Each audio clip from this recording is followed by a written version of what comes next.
Hi, welcome to the channel. For anybody who's new, please subscribe.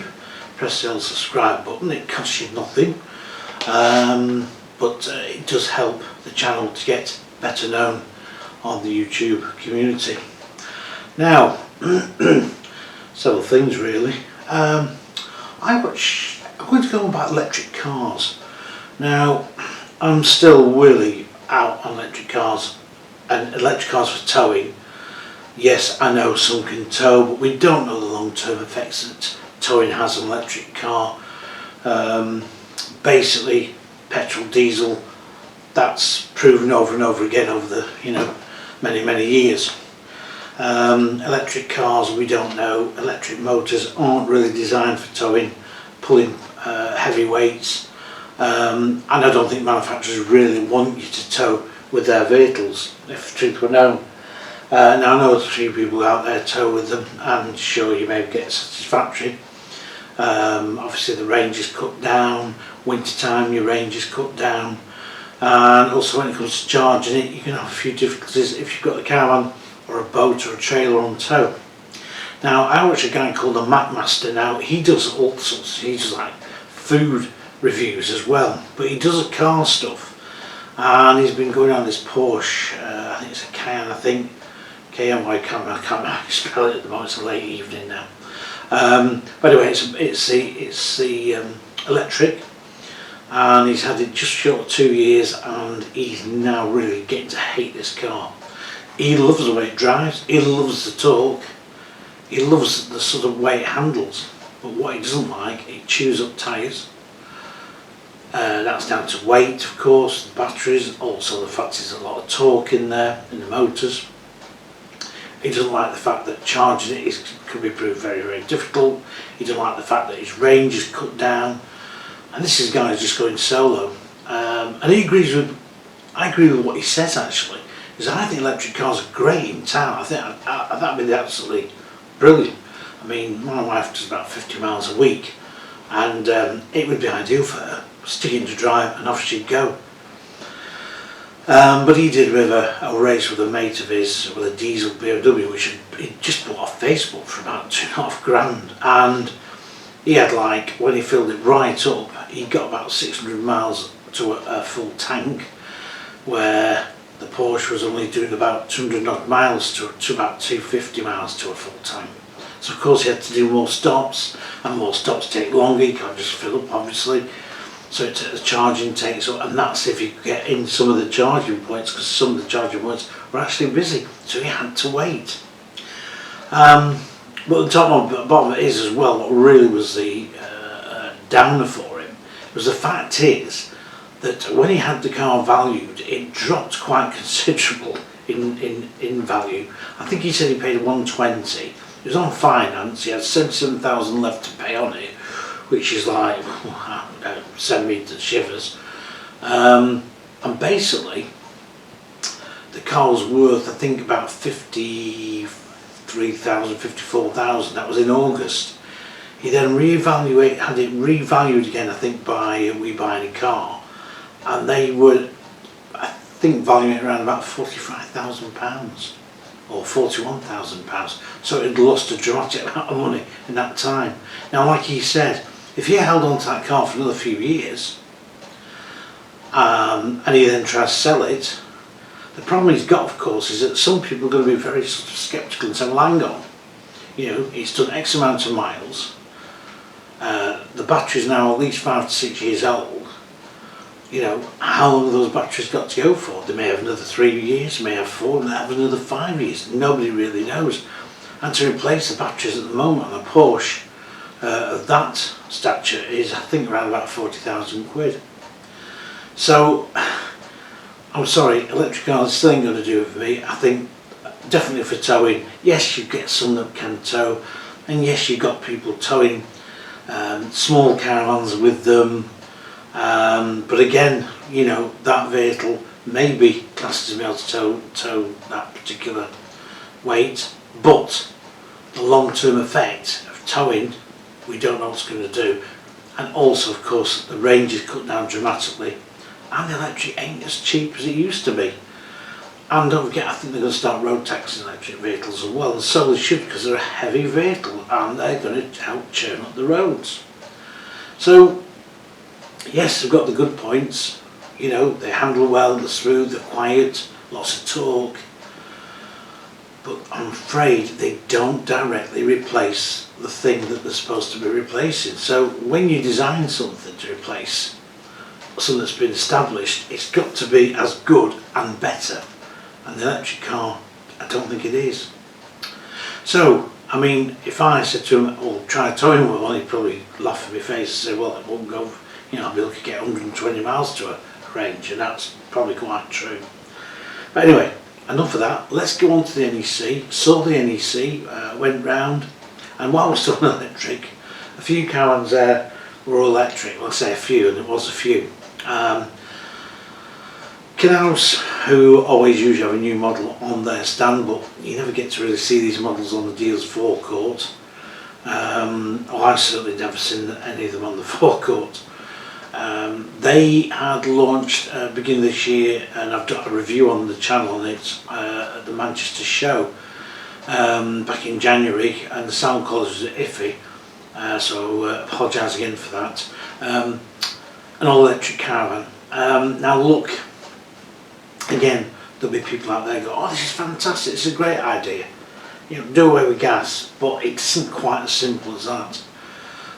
Trouble is with electric Caravans is this, that I've seen on the used market, that's things with like the Eldest Explorer, which I must admit I've not come across an electric Explorer for many a year, and the Bailey Orion Evo all electric, which I've come across a few, and I know dealers have had them and been stuck with them.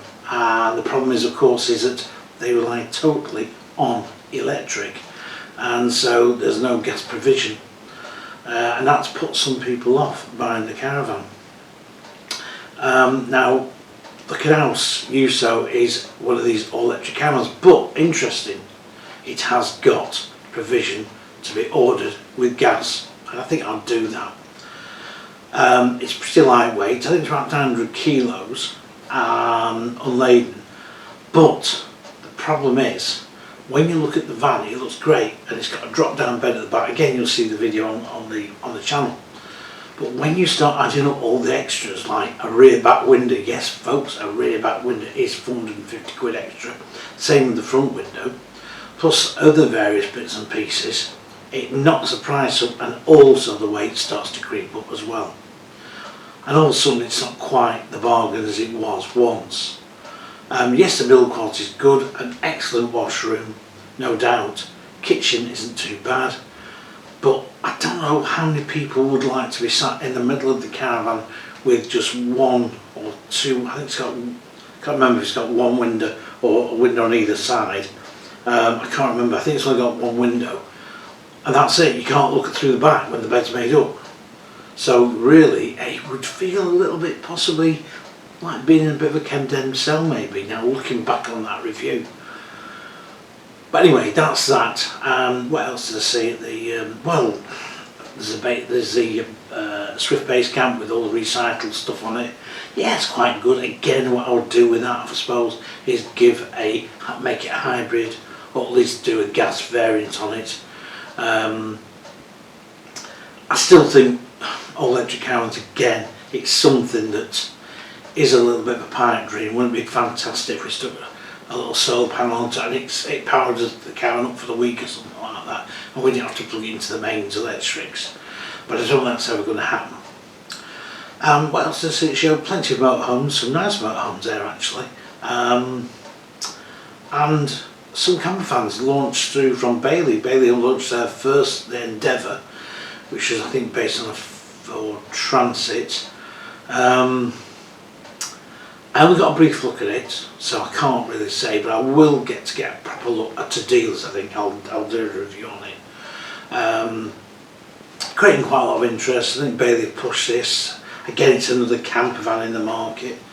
And also Eldest launched a new camper van, which was very strange really, because what they did, they launched this camper van, and they called it the Explorer. So I'm thinking, oh yes, Explorer, well the Eldest Explorer Tourers are good value for money and they're great. the trouble was, you think, oh, we'll go along and see it, but unfortunately you weren't allowed in it because it wasn't finished. So that was a bit of a downer. Eldest's stand, of course, was dramatically cut down because, of course, no compass. And that's a big shame because I think the Compass brand really was a good brand.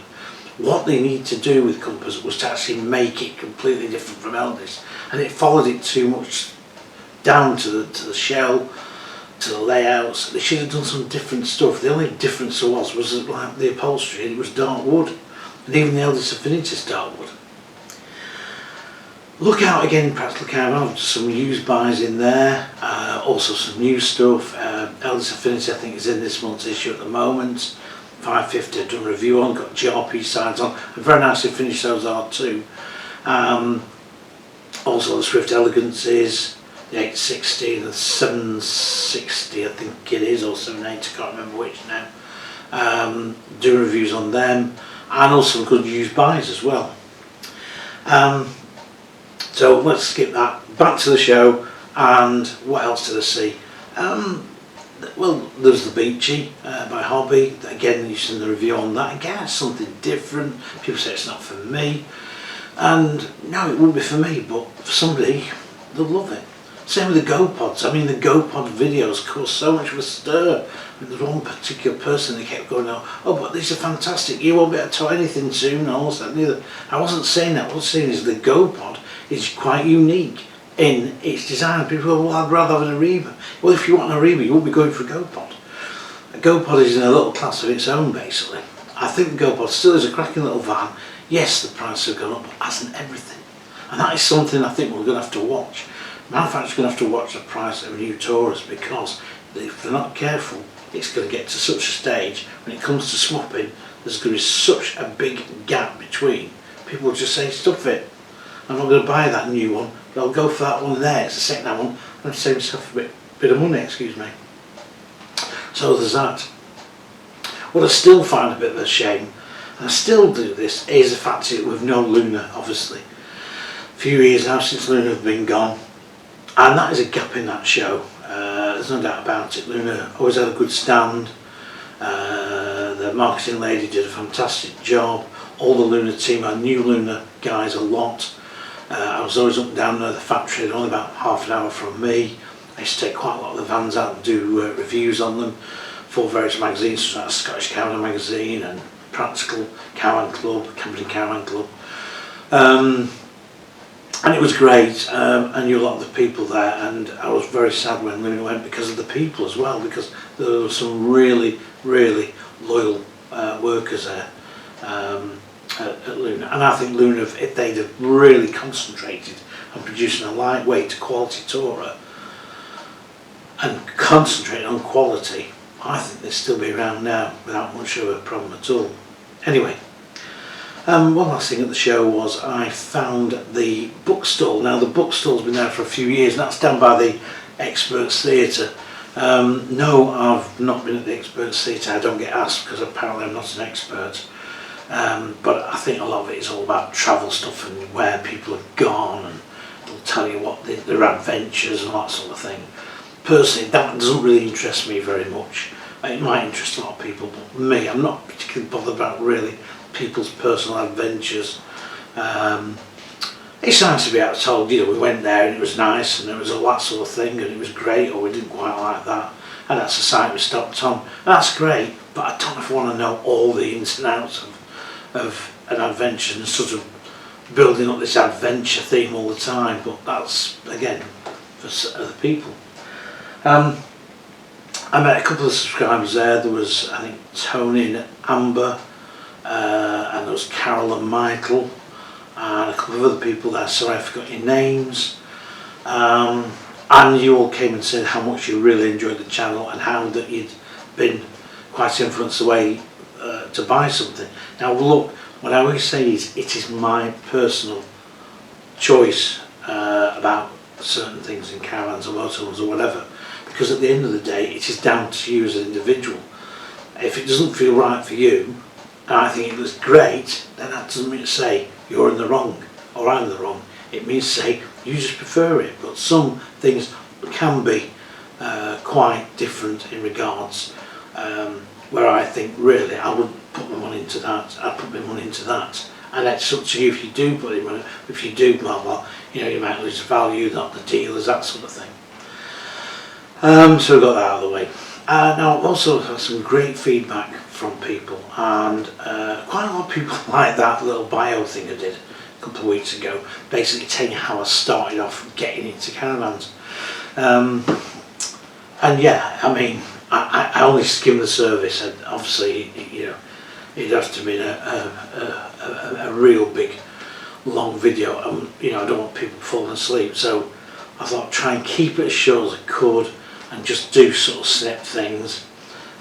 Didn't quite work out as I thought it would do in the end, but it was what I expected. Again, a big thank you for all the subscribers. It's clearing up now to 4,000. Again, in the grand scheme of things, 4,000 subscribers I'm grateful for, but a lot of people say, well, that's nothing. I've got 25,000. I know there's other YouTubers doing what I do, you know, caravan stuff, and they've probably got 30,000 subscribers.